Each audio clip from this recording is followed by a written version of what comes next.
रसिक श्रोते हो, नमस्कार. मी डॉक्टर स्नेहल साटुफळे.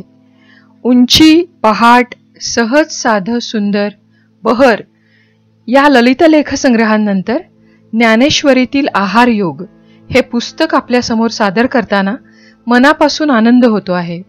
ज्ञानेश्वरीत आहार योग हा शब्द नाही, पण ज्ञानेश्वरीतील आहारविषयक मार्गदर्शन. आहार हाही एक योगच आहे, म्हणून आहार योग या नावाने अभ्यासण्याचा मी एक नम्र प्रयत्न करते आहे. याचं कारणही तसंच आहे. आहाराबाबत सध्याची पिढी खूप गोंधळलेली आहे. मी 2 वेळा खाऊ की 2-2 तासांनी खाऊ, असे प्रश्न आज पडले आहेत. आहार हा फक्त कॅलरीज, वजनवाढ इतक्याच संकुचित अर्थाने बघितला जातोय, पण गीतेचा आगळा वेगळा विशाल दृष्टिकोन आपल्याला स्तिमित करतो. गीतेबद्दल आपल्याला माहितीच आहे की असं म्हटलंय, सर्वोपनिषदो गाओ दोग्धा गोपालनंदनहा वत्सो पार्थः सुधीर भोक्ता दुग्धम गीतामृतम पिबेत. सर्व उपनिषदांचं सार असलेली भगवद्गीता अर्जुनाच्या निमित्ताने भगवंतांनी साऱ्या मानवजातीला सांगितली. युगानुयुगे मानवी जीवन नौकेला योग्य दिशा दाखवत दीपस्तंभाप्रमाणे गीता उभी आहे. या गीता माऊलीचाच मराठी भाषेतील आविष्कार म्हणजे संत ज्ञानेश्वर माऊलींनी सांगितलेली ज्ञानेश्वरी. ज्ञानेश्वरीत भगवद्गीतेचा प्रत्येक श्लोक माऊलींनी अत्यंत सोप्या भाषेत उदाहरणांसह समजावून दिला आहे. जीवन कसं जगावं याचं मार्गदर्शन गीतेत आणि ज्ञानेश्वरीत आहेच, तसंच ते योगेश्वर श्रीकृष्णांनी आणि ज्ञानेश्वर माऊलींनी जगूनही दाखवलेलं आहे. ज्ञान, भक्ती, कर्म असे भगवंताशी जोडणारे अनेक मार्ग त्यांनी सांगितले. कोणत्याही मार्गाचे निष्ठेने अनुसरण करणारा माणूस देवत्वापर्यंत पोहोचतो. फक्त करता तो आहे, ही भावना दृढ हवी. अशा अनेक विषयांबरोबर दैनंदिन जीवनात प्रत्येक माणसाचा ज्या गोष्टीशी संबंध येतो, किंबहुना हे सारे जग आणि जगातल्या प्रत्येकाची धडपड जे मिळवण्यासाठी चालली आहे, त्या आहाराबद्दल, अन्न या मूलभूत गरजेबद्दल गीता अत्यंत व्यापक दृष्टिकोन ठेवून विचार करते.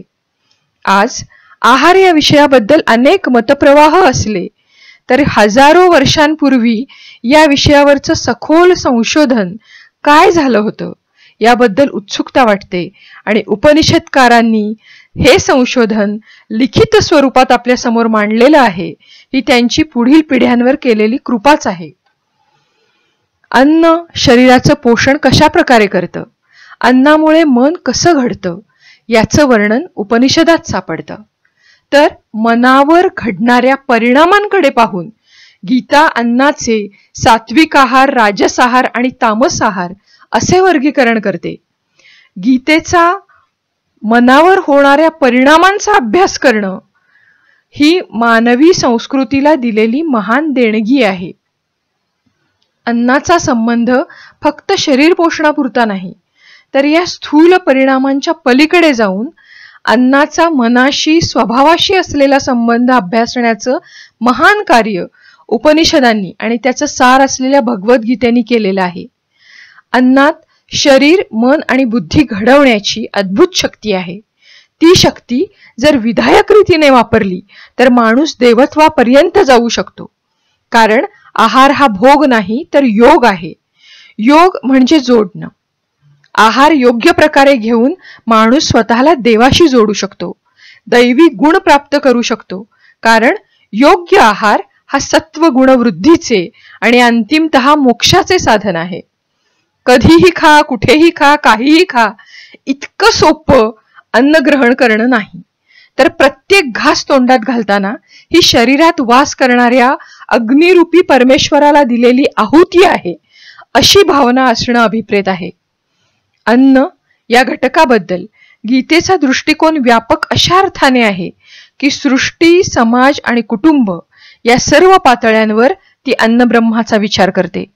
शेतात अन्न तयार होण्यासाठी लागणारा पाऊस, त्यासाठी लागणारे सृष्टीचक्राचे म्हणजेच पर्यावरणाचे संतुलन, माणसाने स्वतःचे दैनंदिन काम म्हणजेच यज्ञ योग्य प्रकारे करणं ज्यामुळे निसर्ग चक्रात अडथळा येणार नाही आणि मग आपल्याला नियमितपणे मिळणारा पर्जन्य, त्यामुळे मिळणारं अन्नधान्य या सर्व घटकांचा गीता उहापोह करते.